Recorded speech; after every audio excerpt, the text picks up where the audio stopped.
Hello, welcome to my talk. My name is Joseph Mbele. I always introduce myself when I record a video. My name is Joseph Mbele. I am a Tanzanian. I teach at St. Olaf College in Northfield, Minnesota. I'm in the English department. I've been here since 1991. I teach literature from around the world, as well as folklore. Before 1991, I was affiliated with the University of Dar es Salaam in Tanzania, my country. I taught there in the literature department from 1976.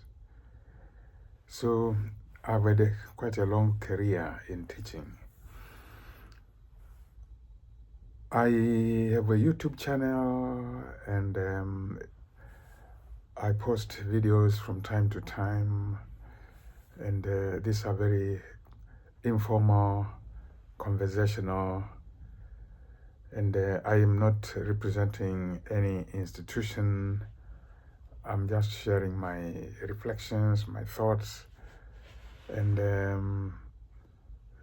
I come out randomly. I don't have a specific schedule.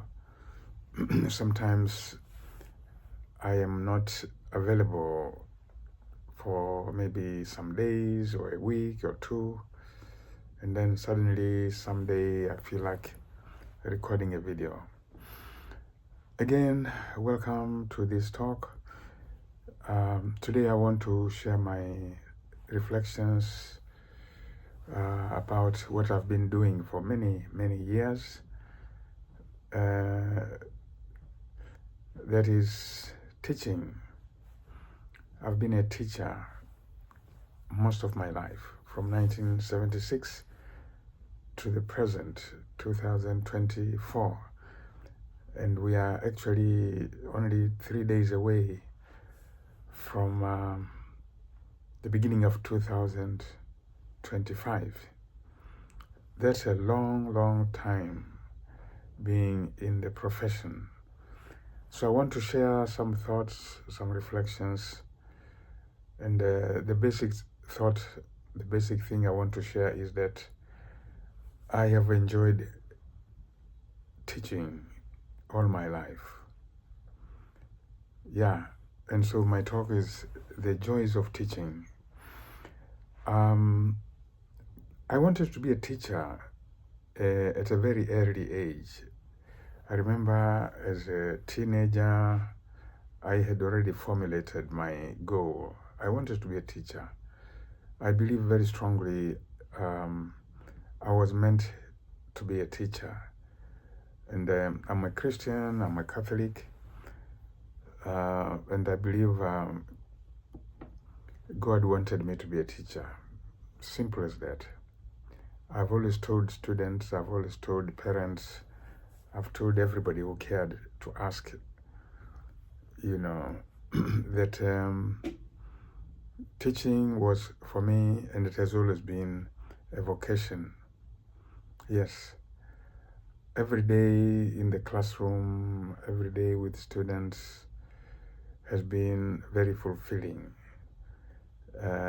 Challenges, good times, bad times, it has all been the same for me. Honestly, I love my students, and that's the phrase I use. Yes, love my students. I love my students.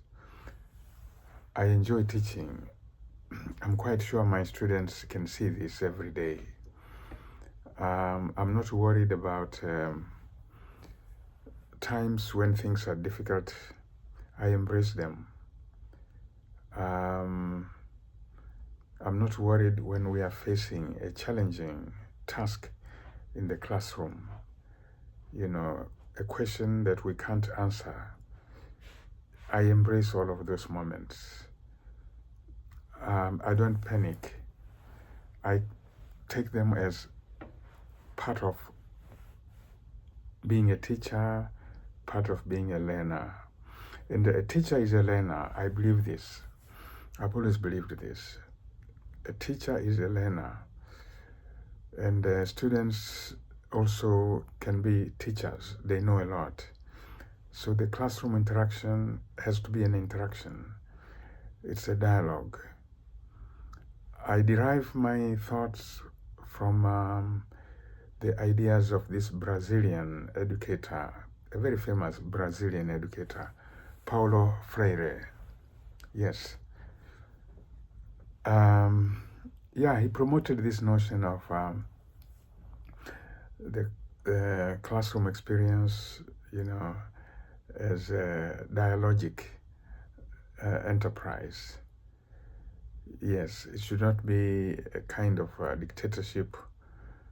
It should not be a one-sided process whereby the teacher is the one who knows and the students are like empty vessels, and it shouldn't be that the teacher is the one who has knowledge and then he or she deposits that knowledge in the heads of the students. Students are not empty vessels.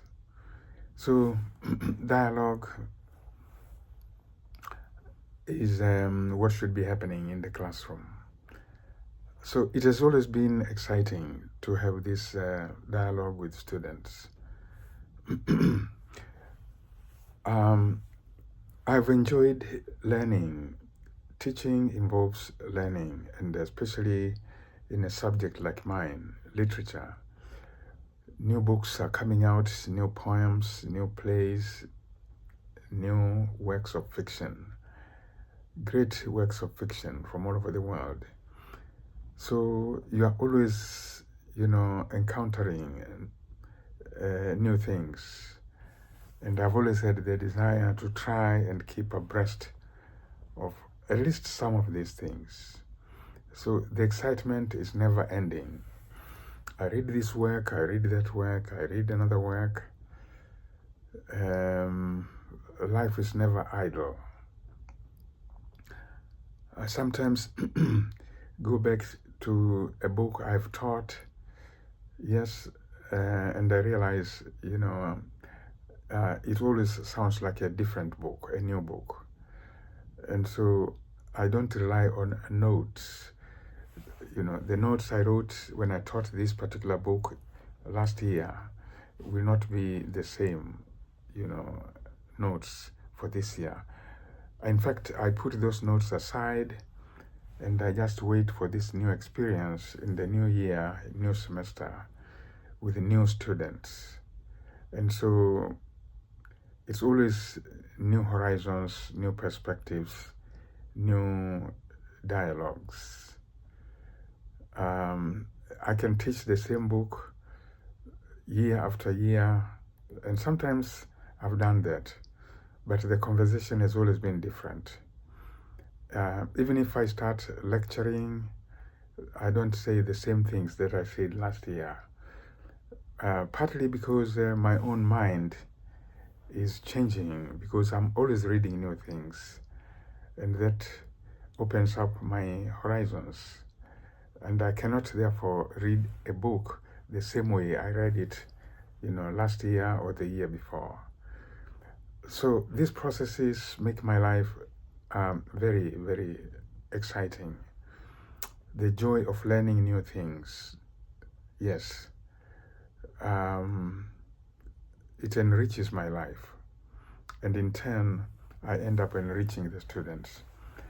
And having new students every year, every semester, means also that I gain a lot from the kind of questions they ask, from the kind of conversations we have in the classroom. It's an never-ending adventure, very, very pleasant, very rewarding.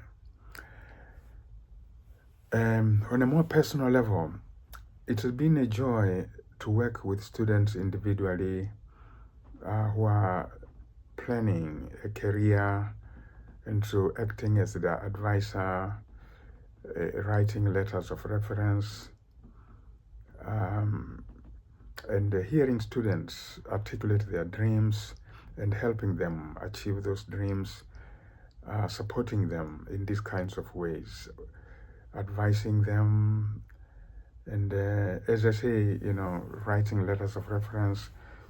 It has been truly rewarding to help students that way and to see them move from one stage in their life to another. And I'm very blessed.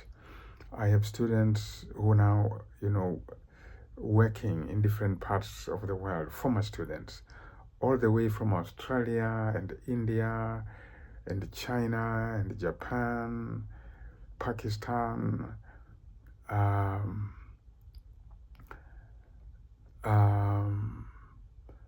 a lot of African countries, from east to west, from north to south, Europe, Russia, countries, like Armenia, Kazakhstan, Iceland, Greece, you name them, Germany, Sweden, Finland, Norway,